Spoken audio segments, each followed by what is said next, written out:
Hello everyone, welcome back. My name is Phil Marriott. Thank you very much for being here. If you are new here, don't forget to subscribe for the latest movie news and interviews.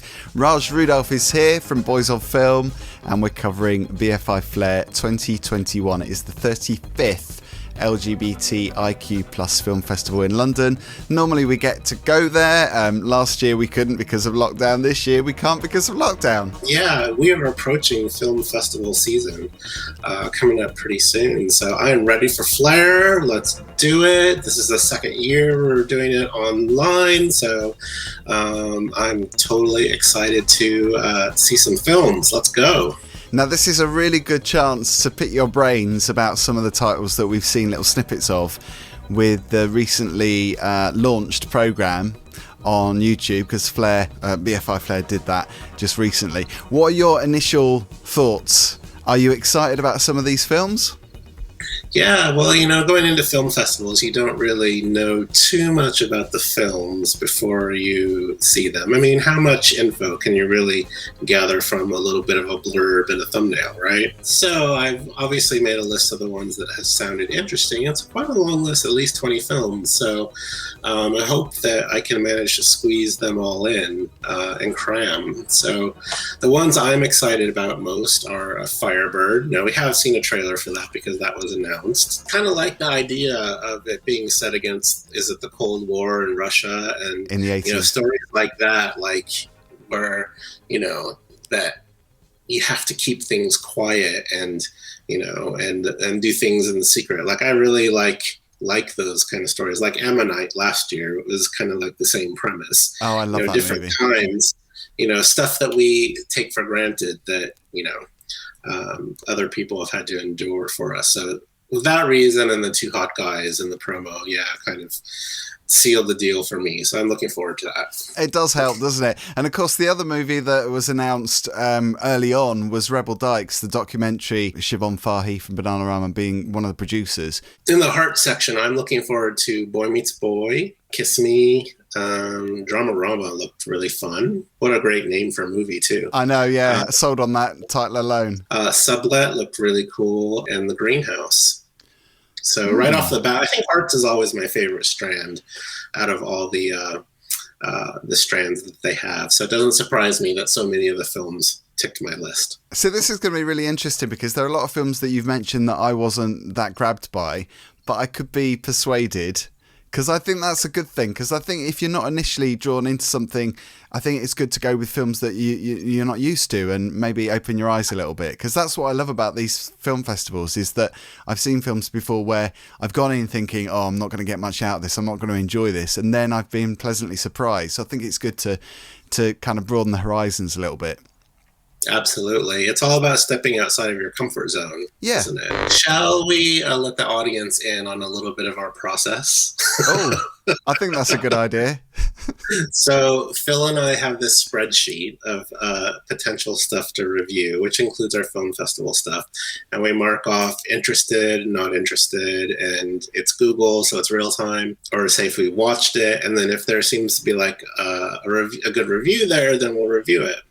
And sometimes when Phil puts no and I watch a film, then I'll go back and I think it's really good. I'll just badger him on Facebook and say, Phil, you need to watch this. It's really good. I'm so glad you do that. And vice versa. So that's letting people know our process a little bit. And then we have also Sean helping us this year too, which is fantastic. So hopefully we can get all three of us on a review and try that for the first time as well. I'm really looking forward to it. And of course the shorts as well. Are you going to delve into some of those shorts? Because you're probably better at doing that than I am. I have been in the past, but last year I saw a few of those, but I'm going to try and see more. See, here's the thing with shorts is that I find them good films to watch, especially online, in between screenings or before screenings, or I really like short films. I wish that there was a better medium for short films, like a Netflix for short films. There actually is. There is an online platform that does all shorts all the time, but I just find their selection to be a bit broad. Whereas like the shorts at, Irish Prize, London Film Festival, BFI Flair, South by Southwest, they're all great shorts. And I just wish there was one sort of Netflix for shorts, because I could watch short films all day long. Like, yeah, and let's face some it, of them are really well produced. So, well, but when you think about a lot of shorts are 5 to 8 minutes, 10 minutes. I mean, there's no excuse really not to even try and see a few of those. absolutely. But yeah, I don't have any recommendations for the shorts, but the idea right now is that when we do our reviews, if me, you, or Sean have seen a short film that we'll recommend, we'll definitely recommend it during the review after one of the feature films. Yeah, and I'd like to think that we're going to get a few interviews in the can as well this year. I'm quite keen to speak to a lot of these filmmakers about the films that are in the program. It's always fun to speak to the filmmakers. We've had a few really cool opportunities on Boys on Film with the Lean on Pete director and the Sorry I Missed You, and we've even interviewed Zac Efron. So hopefully we can build up our little interview review library a bit more this year. I'm all for it. So for the body strand, Jump Darling, obviously one of the main highlights. That looked really great. Check out the trailer online for that. Well Rounded, which I think you and Sean both really are interested in. Valentina, Colors of Toby, No Ordinary Man looked good. Cowboys, I've actually had a screener for that for a while, so I'm going to watch it before the first screenings. Yeah, and I'll tell you who's in that from The Handmaid's Tale, Aunt Lydia. Oh, is she? Oh. Yeah, who's the actress that plays Aunt Lydia?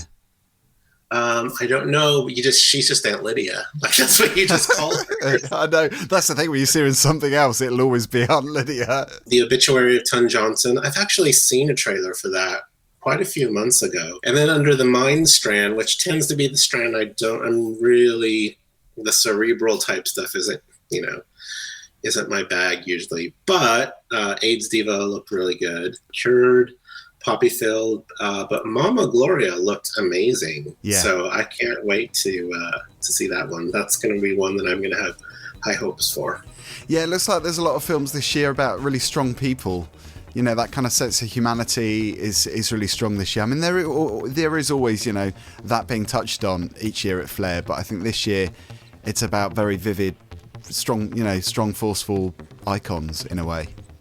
Yeah, absolutely. It's going to be a great program. I can't wait to tuck in. Let's get busy. Thank you for watching, everyone. Good to see you again, Raj. Don't forget to give us a thumbs up and subscribe if you haven't already, and we'll see you next time.